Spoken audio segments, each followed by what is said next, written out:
वन्दे देवोमापतिं सुरगुरुं वन्दे जगत्कारणं वन्दे पन्नगभूषणं मृगधरं वन्दे पशूनां पतिं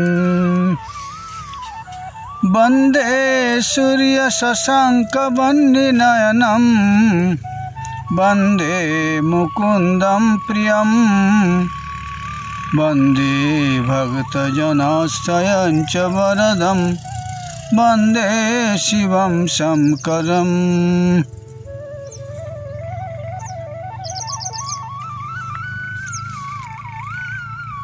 शिवपुत्री माँ नर्मदा। माँ नर्मदा जी के उत्तर तट सुल्पानेश्वर झाड़ी। सुल्पानेश्वर झाड़ी हापेसर से तीर्थयात्री सीधे भी आ सकते हैं, माता जी का दर्शन करते करते चले आते हैं।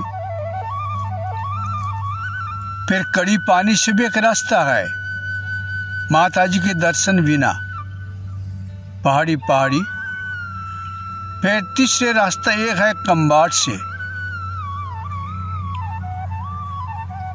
विकट पहाड़ी चढ़ाई उतराई पार करते हुए माता जी को कहीं कहीं दर्शन करते हुए तीर्थयात्री जा रहे थे। रात्रि विश्राम किया उमराट में। प्रातःकाल सड़क मार्ग पकड़ के यात्रा करते करते कुलवट आ पहुंचे। कुलवट बिल्कुल रास्ते के किनारे ही गांव बसा हुआ है। कुलवट समाप्त करने के बाद एक संतों का आश्रम है। सदावर्त कोई भी साधु सन्यासी आ जाते हैं, वहाँ पर भोजन प्रसादी का इंतजाम, सत्कार साधु सत्कार हो जाता है। इस पार कुलवट, उस पार दक्षिण तट पर एक स्थान मिला था, जो स्थान वहाँ पर भी अन्न क्षेत्र है। लड़ुआवट नाम के एक स्थान है रास्ते के समीप। लड़ुआवट पार करके मड़ी स्थान में तीर्थयात्री जाते हैं। लड़ुआवट में माँ नर्मदा जी के पावन किनारा होते हुए भी वहाँ पर जगदीशपुरी के तीर्थ देव जो हैं जगन्नाथ, बलराम, सुभद्रा जी, तीनों की मंदिर हैं। जो साधु बाबा जी हैं उन्होंने जगन्नाथ देव जी का उपासक हैं। साधु सन्यासी को बुला के लाते हैं, कुटिया में सेवा करते हैं। कहते बोल रहे थे एक बाबा जी वहाँ का माँ नर्मदा जी के किनारे जगन्नाथ देव जी के स्थान बहुत कम मिल जाते हैं। एक तो यहाँ पर है लड़ुआवट, दूसरे एक है होशंगाबाद के नीचे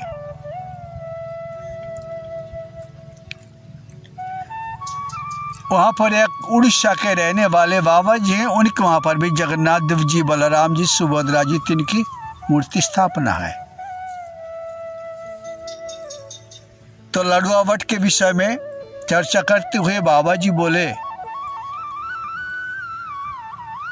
जो संस्थापक बाबा जी थे उनके पास एक अद्भुत चमत्कारिता यहाँ पर उनने दिखाया था।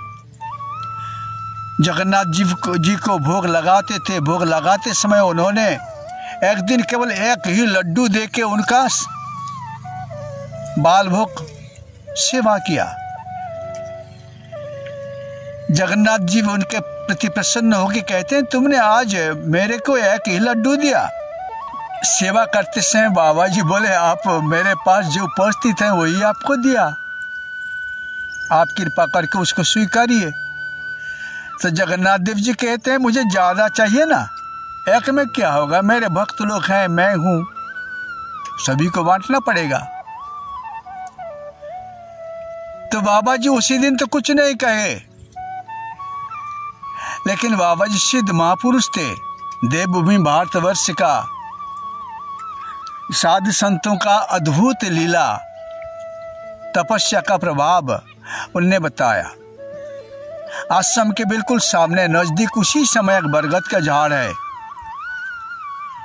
और रात को उन्होंने जगन्नाथ जी से प्रार्थना किया कि प्रभु, आपने मुझे एक ही लड्डू दिया था, वही आपको भोग लगाया, अगर आपको ज़्यादा पाना इच्छा है पाने का तो ज़्यादा जैसी बने आप कृपा कीजिए।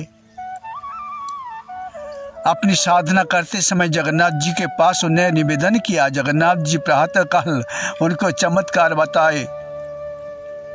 जो बरगद के झाड़ हैं उनके नीचे भी लड्डू पड़े हुए हैं, झाड़ में भी जितने भी फल है सब लड्डू लड्डू बने हुए हैं चारों तरफ। गांव वालों ने आके देखा, बाबा जी सभी को बताया, देखो हमारे जगन्नाथ जी की महिमा है, ये लड्डू का प्रसाद आप लोग सब लोग ले लीजिए। झाड़ में भी लड्डू लगा है, जैसे बरगद का फल लग जाता है लाल लाल, चिड़िया ही खाते हैं उसको, मनुष्यों का खाने का कोई चीज वो नहीं है।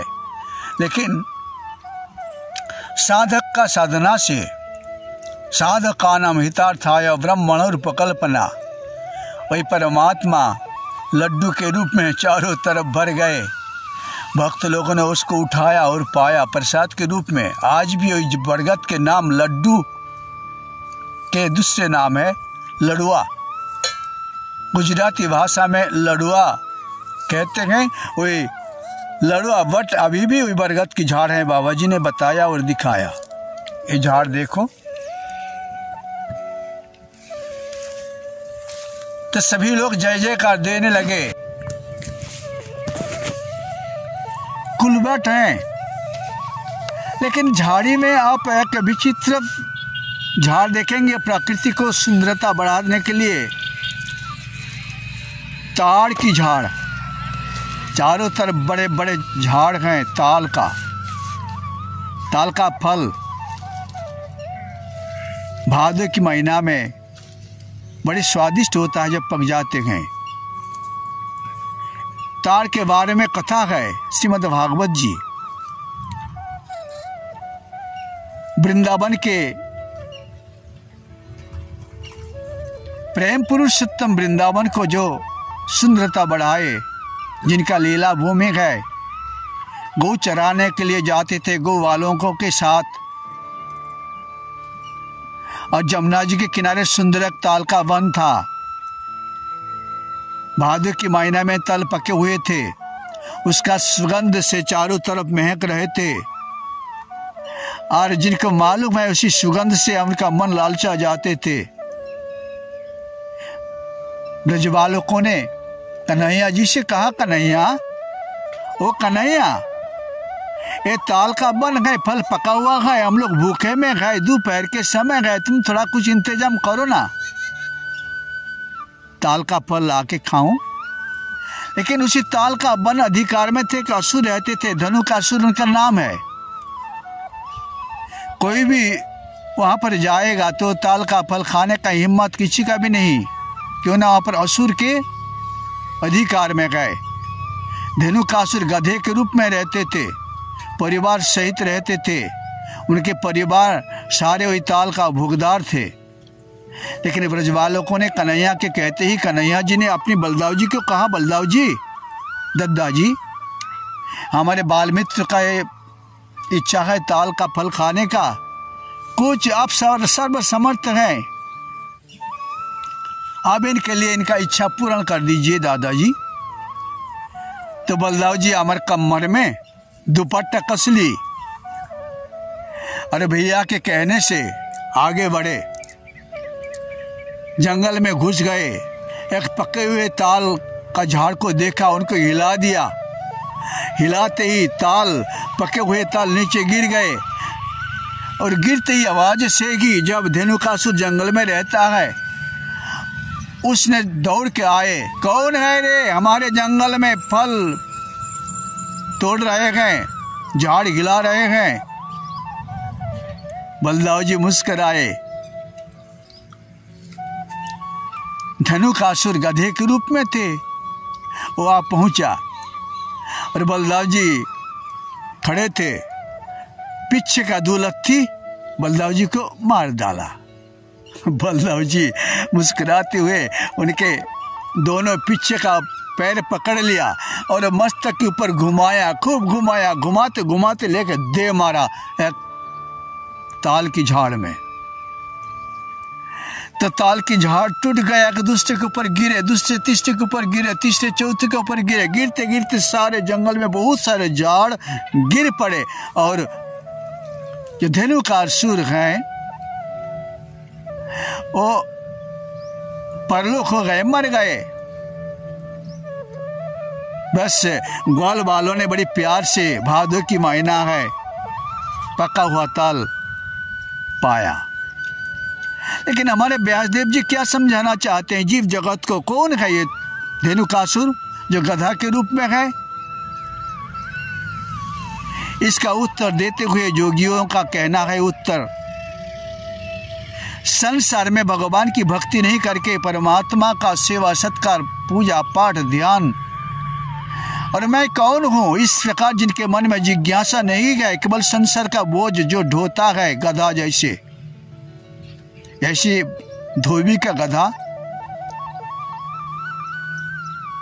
धोबी गधा के ऊपर सारे कपड़ा लाद देते हैं। नहीं तो किराने के दुकानदार का जो गधा, उसके ऊपर शक्कर ढुलाते गए, गुड़ ढुलाते गए, सारे किराने की चीज उसके द्वारा ढुलाते गए। किंतु गधा का कोई उपाय नहीं है, थोड़ी सी शक्कर में खा लूं, थोड़ी सी गुड़ में खा लूं, कभी भी उसको खाने के लिए नहीं देता है किराने की दुकानी। लेकिन गधा जैसे वो ढोता रहता है। इसी प्रकार जो संसार में फंसे हुए जीव, संसार में दलदल, संसार के दलदल में जो फंसा हुआ, उसका संसार का सुख नहीं मिलता है। संसार में सुख तो है ही नहीं। सुख समझ के जो संसार में फंस जाता है, प्रकारांतर मन को दुख ही मिलता है, वही है गधा। वही धेनुकासुर को निधन किया बलदाऊ जी ने। मतलब जो भगवान के शरण में जाएंगे, भगवान उनको उद्धार कर देते हैं। शूलपाणेश्वर झाड़ी साधु संतों का निवास कहाँ कौन रहते हैं कोई पता नहीं चलता है, लेकिन तपस्वी के रूप में आप देखेंगे भील मामाओं को।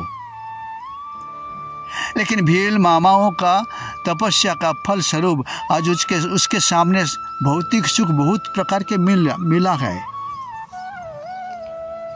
साधु संतों का सेवा भी आजकल करते हैं। अभी भी तीर्थ यात्री परिक्रमावासी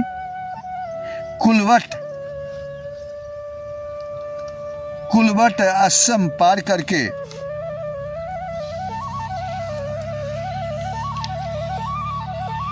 कवड़ा गांव में रात्रि विश्राम किया था। वहां पर गांव युवा मंडल धर्मशाला के सामने खेल रहे थे। उनने बाबा जियों को देखा, देख के उनके लिए सारे इंतजाम कर दिया बड़े प्यार से। सही है युवा मंडल अगर जागे तो जगत अनहोनी भी होनहार हो जाते हैं, असंभव भी संभव पर हो जाते हैं। कवड़ा गांव में रात्रि विश्राम किया। सवेरे वहां से तीर्थ यात्री आगे आ रहे थे। जहां पर पहुंचे हैं सरदार सरोवर के बंधन का जल बहुत दूर दूर तक हाथनी संगम मिल जाते हैं। हाथनी संगम के किनारे एक सुंदर आश्रम है। अन्न क्षेत्र लगा है। आश्रम तो छोटा सा दिखने में है दूर से, लेकिन बाबा जी का दिल कितनी उदार है। अन्न क्षेत्र लगा हुआ है, कोई भी भूखे को भोजन, प्यासे को पानी, ये आपकी मेहरबानी। आपके घर में जो कुछ चीज है, गेहूं, चना, धान, फल फूल, जो कुछ भी है सो किसका है? आपका नहीं है। देने वाले दाता परमात्मा का है, जिनके सबसे बड़े हैं। लेकिन आप अपना हक जमा के बैठे हैं। उसी हक का थोड़ी वस्तु साधु की सेवा में लग जाए तो आपका ही कल्याण होगा। तो वहीं से हाथनी संगम पार करके तीर्थ यात्री आगे जा रहे थे। आप पहुंचे कोटेश्वर। इसी तट पर, उत्तर तट पर शूलपाणेश्वर झाड़ी का शुरुआत गरुड़ेश्वर और समाप्ति कोटेश्वर। इतने लंबा स्थान 80 मील रास्ता तय करके आज ही तीर्थ यात्री उसी रास्ते से पाल कर रहे हैं। आसपास के जो भक्त लोग हैं उन लोग बता रहे थे अभी कोटेश्वर डूब में है, वहाँ पर जाना संभव नहीं है। ऊपर रास्ता पकड़ के आप चलिए। आगे कोटेश्वर का वर्णन किया जाएगा। ओम नमः पार्वती पते, हर हर हर हर महादेव। ओम नमो शिवाय, ओम नमो